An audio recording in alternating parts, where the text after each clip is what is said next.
Hello everyone. So in this video let's discuss Google Gextat Round A 2013 second problem, that is read phone number. As always, let's start by understanding the question. Read phone number. Do you know how to read phone numbers in English? Now let me tell you. Example, in China the phone numbers are 11 digits like, ठीक है, क्या बोला गया है, एक example दिया गया है कि चाइना में जो है वो फ़ोन नंबर्स वो 11 डिजिट्स के होते हैं. For example 15012233444, right, 1 2 3 4 5 6 7 8 9 10 11. ठीक है, ये एग्जाम्पल दिया गया है. Someone divides the number into 344 format, that is 15012233444, while someone divides the number into 335 format, that is 150122334. ठीक है, क्या बोला क्या है कि जैसे चाइना में 11 डिजिट्स नंबर होते हैं, फॉर एग्जांपल दिस, तो कोई इस नंबर को 344 फॉर्मेट में डिवाइड करता है, जबकि कोई 335 फॉर्मेट में डिवाइड करता है. तो 344 फॉर्मेट में कैसे डिवाइड होगा? 3 numbers then 4 numbers then 4 numbers. ठीक है, तो 150 का एक पैक मान लो, फिर एक पैक ऑफ 4 नंबर्स, तो 1 2 2 3 और देन अगेन 4 नंबर्स 344. यहाँ पे 335 के पैकेट्स मानने हैं, तो 150 122 33 और ये 3 times 4. ठीक है, different format leads to different ways to read this number. ठीक है, क्या बोला गया है कि ये जो अलग अलग फॉर्मेट है वो इसकी वजह से इनका जो रीड करने का नोशन है वो भी अलग अलग होगा.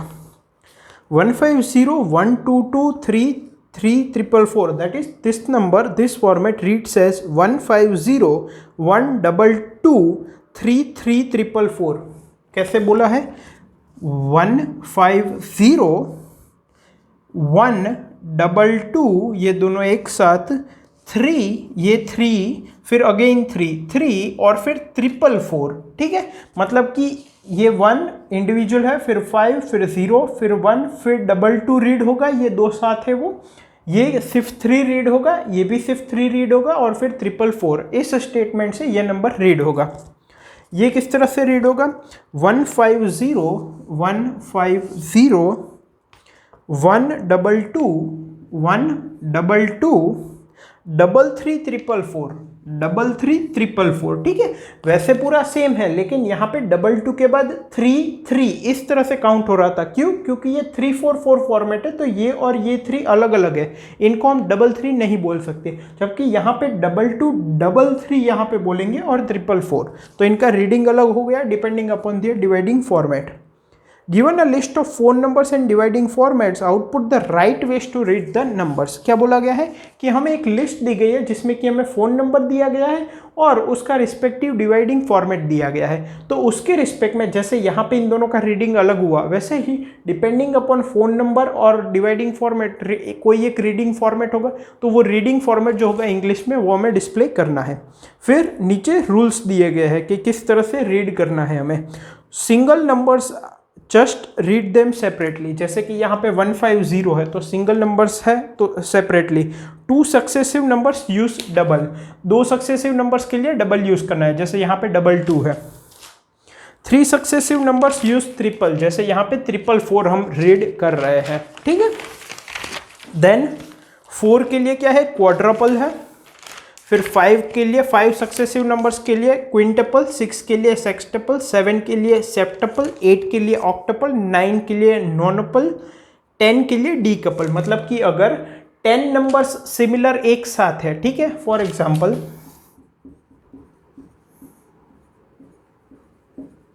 इस तरह से है, तो इसको किस तरह से रीड करेंगे?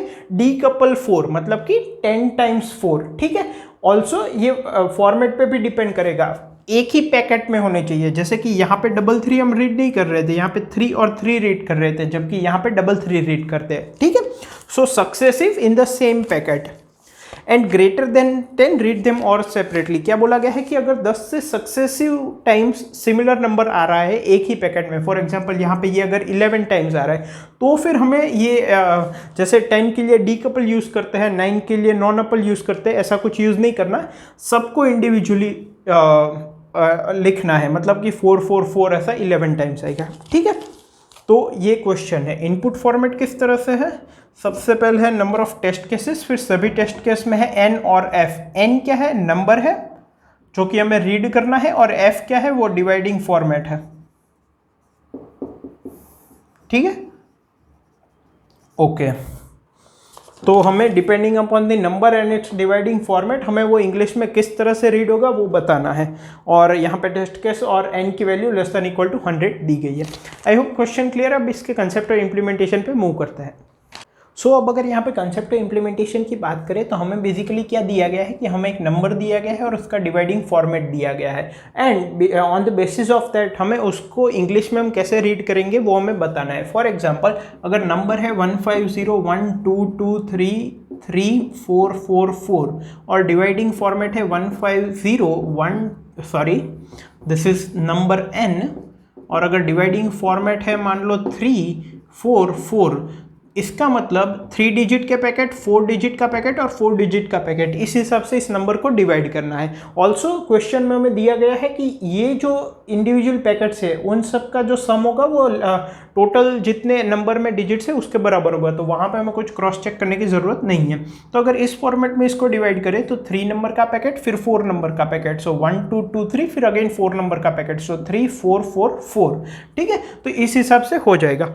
अब आफ्टर डिवाइडिंग दिस हमें इंडिविजुअल पैकेट पे रूल्स अप्लाई करना है। मतलब कि अगर कोई एक सिंगल नंबर है, मतलब कि जैसे यहाँ पे 1 और 5 है तो दोनों सेम नहीं है, तो 1 जो है वो इंडिविजुअल हो गया यहाँ पे, तो उसको सेपरेटली रीड करना है, मतलब कि इसको 1 की तरह।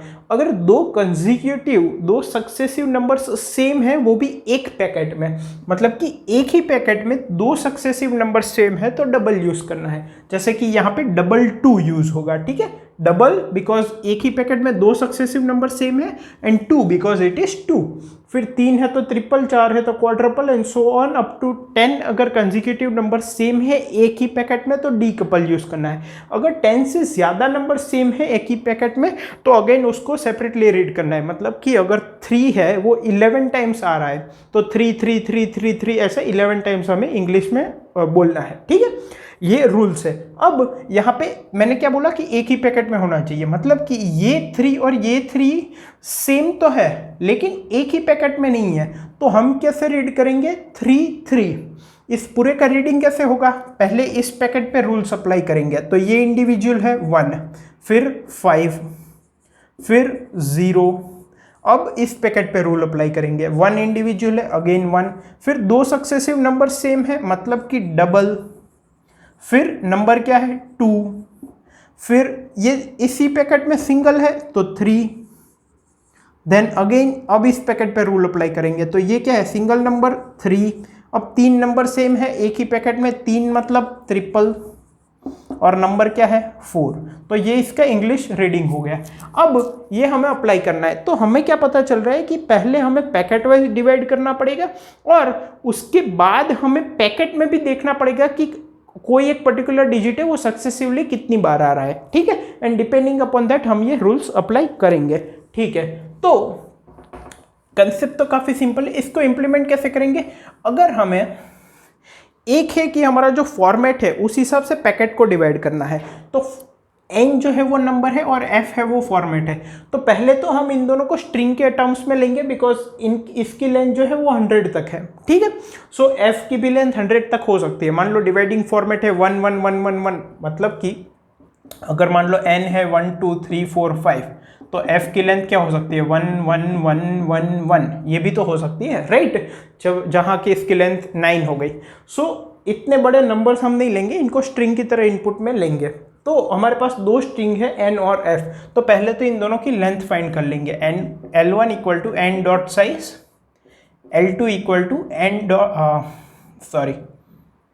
f dot size. अब सबसे पहले मैंने क्या बोला कि हमें जो डिवीजन है फॉर्मेट का उस पैकेट्स को कंसिडर करना पड़ेगा, फिर उसमें हम देखेंगे कि कितने सक्सेसिव टर्म्स सेम है या डिफरेंट है। तो इसके लिए हम क्या करना पड़ेगा, जैसे कि डिवीजन है 2 32 4, इस तरह से मान लो डिवीजन है, तो पहले 2 फिर 32 डिजिट्स कंसिडर करने हैं और फिर 4 डिजिट्स, तो टोटल लेंथ क्या होगी 38 होगी। इसका मतलब या तो स्ट्रिंग का एंड ना आ जाए या तो डैश ना आ जाए, तब तक के जो डिजिट्स है उनको कंसिडर करना है। जैसे कि यहाँ पे 32 है, तो मैं क्या कर सकता हूँ, क्योंकि हमने इसको स्ट्रिंग के टर्म्स में लिया है, ये दोनों क्या है, स्ट्रिंग है, तो पहले ये 32, 2, 4 ये सब नंबर के टर्म्स में भी चाहिए, ठीक है। तो इसकी लेंथ है L2।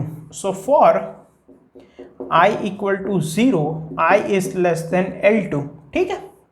अब J इक्वल्स टू I, अब मुझे ये नंबर्स चाहिए, मतलब कि काउंटर चाहिए, तो मैं एक काउंटर वेरिएबल ले लेता हूँ 0, ठीक है। वाइल ये क्या है,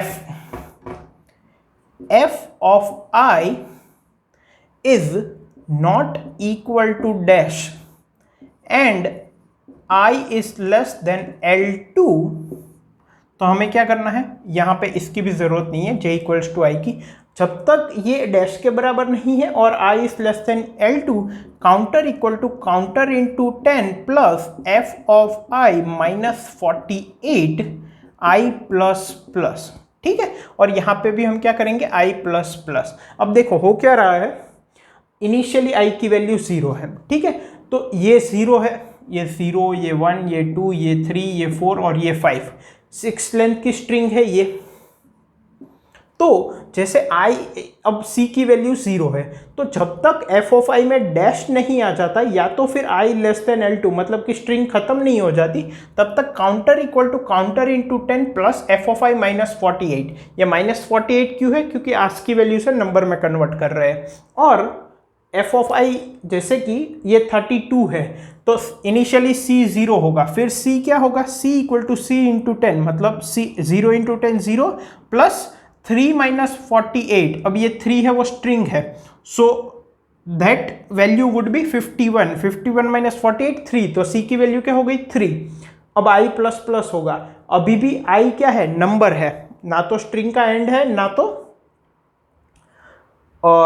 ये है, इसका मतलब अब वापस इसके अंदर जाएगा और 3 equal C equal to C into 10, मतलब 3 इंटू 10 क्या होगा 30 plus this that will be 2, तो C की वैल्यू 32 हो गई, मतलब कि मुझे पैकेट साइज मिल गया 32, ठीक है। फिर वापस I प्लस प्लस होगा, लेकिन डैश होगा इसलिए बाहर निकल जाएगा, और फिर नेक्स्ट इटरेशन में यहाँ से स्टार्ट होगा। तो ये क्लियर हो गया।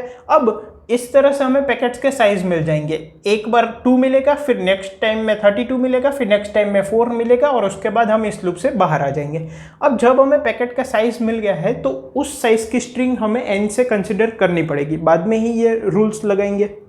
तो एक मैं पहले वेरिएबल ले लूँगा इंडेक्स, जिसकी वैल्यू होगी 0, क्योंकि इनिशियली तो 0 इंडेक्स से ही इसको एक्सेस करना है। अब यहाँ पे मेरे पास C आ गया है, so for I2 equals to index, that is ये जो n है वो कहाँ से कंसिडर करना है, वो I2 is less then index plus C क्या है, पैकेट साइज, जैसे 32 है तो 32 साइज का पैकेट कंसिडर करना पड़ेगा, ठीक है। अब हमें ये देखना होगा कि सक्सेसिव कितने नंबर्स इक्वल है, तो मैं क्या करूँगा, J2 इक्वल्स टू I2, ठीक है, while I2 is less than index plus C and n of I2 equals to n of J2 I2 plus plus. ये क्या कर रहे हैं बेसिकली, जैसे कि ये जो स्ट्रिंग है, मान लो एक है 2 2 3 3 3, तो ये क्या करेगा, इसकी साइज है 5, तो 0 से लेके 5 से कम, मतलब कि मान लो इंडेक्स है 0 और C है 5, तो 0 से लेके 5 से कम मतलब 4 तक जाएगा, और J को I के बराबर कर देगा, मतलब कि J इसके बराबर हो गया। जब तक I2 की वैल्यू इससे कम है और n of I2 equal to n of J2 है I2 प्लस प्लस, मतलब कि ये इसके बराबर है, ठीक है। फिर वापस I बढ़ जाएगा I2, अब ये इसके बराबर नहीं है तो इस लूप से बाहर आ जाएगा। तो यहाँ पे I2 माइनस J2 की वैल्यू क्या होगी 2, इसका मतलब दो कंसेक्यूटिव नंबर्स सेम थे। तो अब मैं क्या करूँगा, मैं एक फंक्शन कॉल करूँगा, मान लो प्रिंट है, और उसमें एक तो कितने सक्सेसिव डिजिट सेम है वो पास करना है, मतलब कि I2 minus J2 that is 2, और नंबर कौन सा है वो पास करना है। सो n of J2 that is 2, ठीक है, तो वो पास हो जाएगा। अब वो क्या प्रिंट करेगा, डबल 2 प्रिंट कर देगा।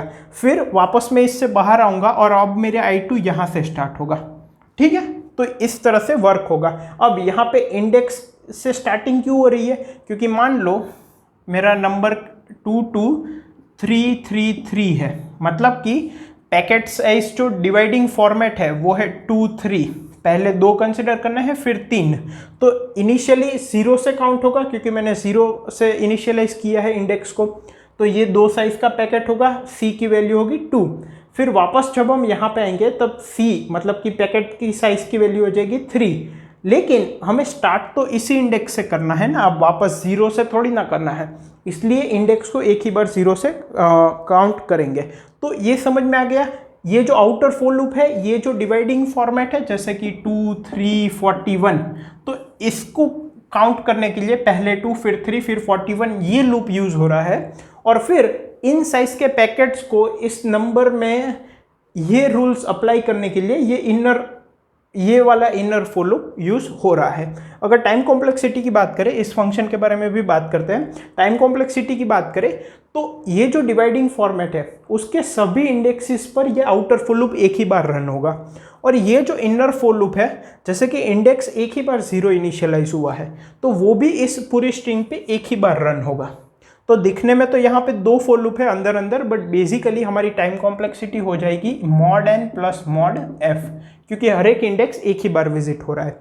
अब इस फंक्शन में क्या है, हम काउंटिंग और कौन सा नंबर है 0 से लेकर 9 के बीच में वो सेंड कर रहे हैं। तो बेसिकली उसमें क्या है, बहुत सारे इफ एल्स कंडीशन है कि अगर काउंटिंग मान लो 5 है और नंबर है 3 तो क्विंटपल 3, काउंटिंग 9 है तो नॉनपल 3, अगर काउंटिंग 12 आ रही है तो 3 जो है वो 12 टाइम्स 3 3 3 3। तो बेसिकली इसमें बहुत सारे इफ एल्स स्टेटमेंट है, कोड कमेंट्स में प्रोवाइड किया, आप देखोगे तो समझ आ जाएगा, इसको यहाँ पे इलेबोरेट करने की ज़रूरत नहीं है। आई होप आपको क्वेश्चन, कंसेप्ट और इम्प्लीमेंटेशन तीनों क्लियर है। इसका सोल्यूशन कोड मैंने कॉमेंट्स में प्रोवाइड किया है। Thank you.